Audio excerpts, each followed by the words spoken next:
Hello guys, welcome to my YouTube channel. Today in this video I will be talking about tattooing culture of Apatani women. Recently I came across a YouTube channel called News 18 Sosa Sofit who has around 2,94,000 subscribers has put up a video on reason behind culture of face tattooing of Apatani women with a wrong narratives. Before discussion begins, I would like you all please to see the video clip to listen their narratives and get a gist about today's video. Ziro Valley in India's easternmost state Arunachal Pradesh is home to the Apatani tribe, which is known for its distinct cultural practices. About 100 kilometers away from the state capital Itanagar, Apatani tribe's elderly women can be seen wearing huge nose plugs and have face tattoos. While the tradition of nose plugs is no more practiced by the young tribals, elderly women still wear them, generating curiosity about what started this body modification practice in the first place.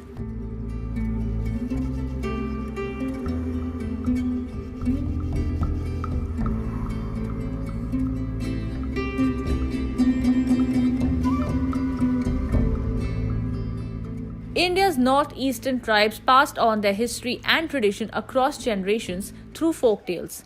Apatani tribe's traditional history is also shared through folk tales instead of written records.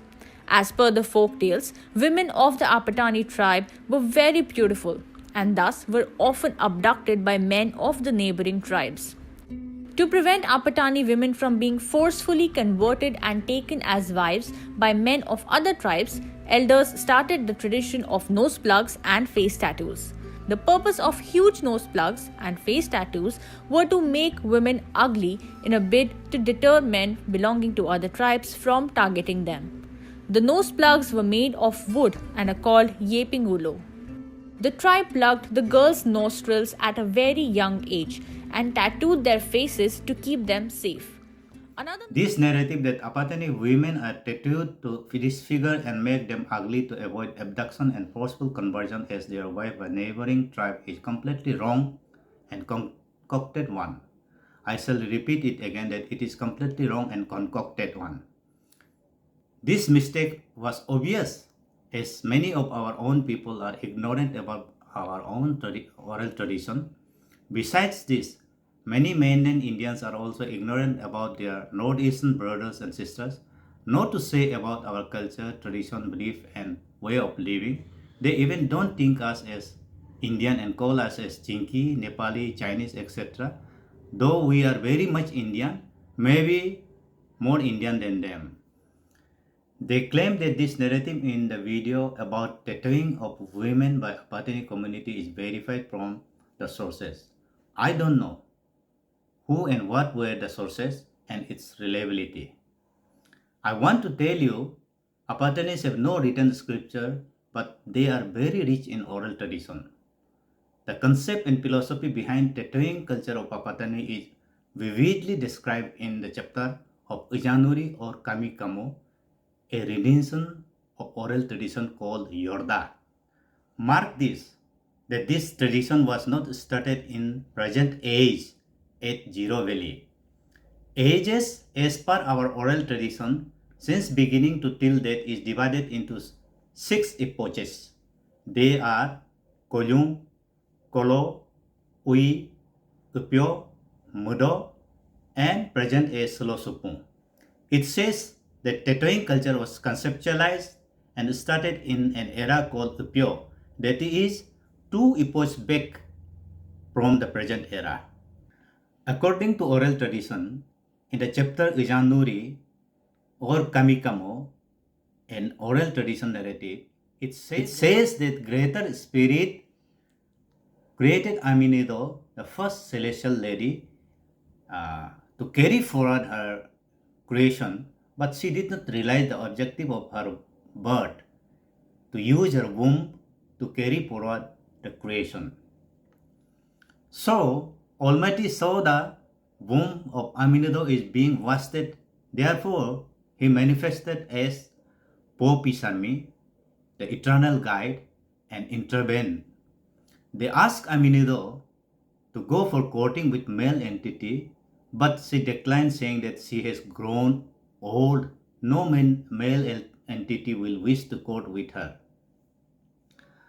Then Pope Isami asked her to groom herself by combing her hair and make her hair into a beautiful bun, to pierce her ears and nose and wear earring and nose plugs, and to tattoo her face from forehead to chin to regain her fertility. Pope Isami sent Ato Pinsangyutu to guide Aminudo. She groomed herself under the guidance of Ato Pinsangyutu and regained her fertility and youthfulness and turned into a beautiful damsel. Thereafter, she courted with Modojin Dotajin and became the mother of son and many Khalos. Khalos means the various spiritual energy points around this earth. Further, it says that all the wild edible fruits and seeds became her food grain, and all the wild animals and fowls turned into her domesticated animal and fowls. She was so resourceful and expert in management. If you wish to know more about Aminudo, you may go through my book uh, published by Popi Sami Society. My book is titled Uilukone, and this one, Uilukone Book 1. And it is given, detailed story of Aminudo is given. First chapter, Ujanuri, Bird of Sun. If you wish to know our culture more and in detail, you may go through these books which I have published and compiled. I'll give my email details in my description box. If you wish to have copy of any copy of that book, you may mail me and you may ask for the details of the book through my email. Thus, the descendant of Apatani started grooming culture.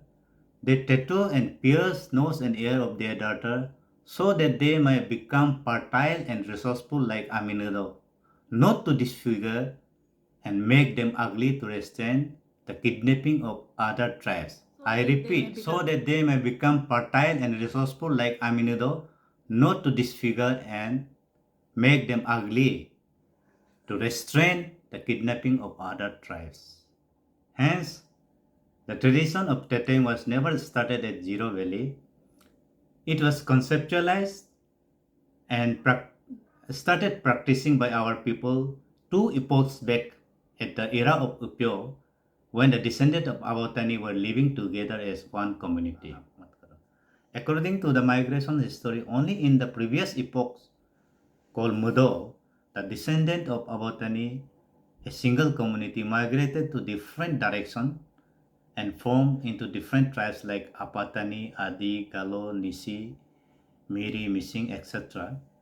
It is said that their forefathers too might have practiced tattooing, but somewhere in the process of their migration and settlement in different locations, they discontinued this tradition like that of Apatani, who discontinued this tattooing and piercing of nose in 1970s through a social movement headed by Apatani Youth Association.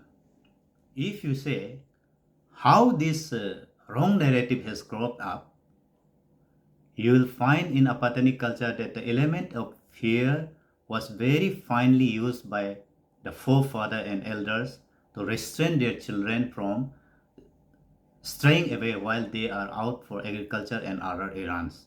Resultantly, existence of many myths and stories of ghosts which has popped up at every turn of footpath of the villages. Similarly, apprehending the young adolescents might adventurously roam into the domain of other tribes and make trouble. Thus, this abduction of young lady to make their wife forcefully by the men of other tribe was invented and circulated. Perchance, when small child asked them why they were tattooed and pierced in the nose and ear, some ignorant or busy person who had no time to explain in depth might have casually linked this abduction story with the tattooing. So, I would like to request all the journalists, research scholar who has taken up and would like to take up in future the subject matter of Apatani indigenous culture and tradition to do holistic research before publishing their articles to avoid repetition of such mistakes.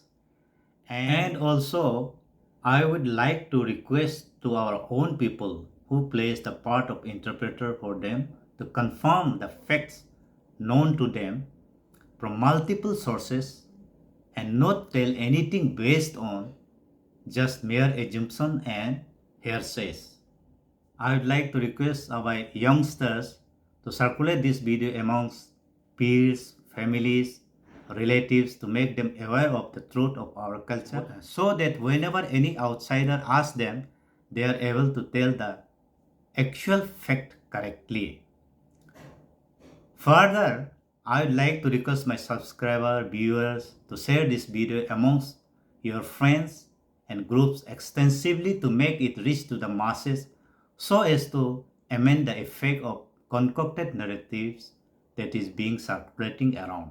Last but not the least, thank you to all the viewers and my subscriber for encouraging me by subscribing my channel, and I request the new viewers to subscribe to my channel. Thanks again and see you in the next video. Namaskar.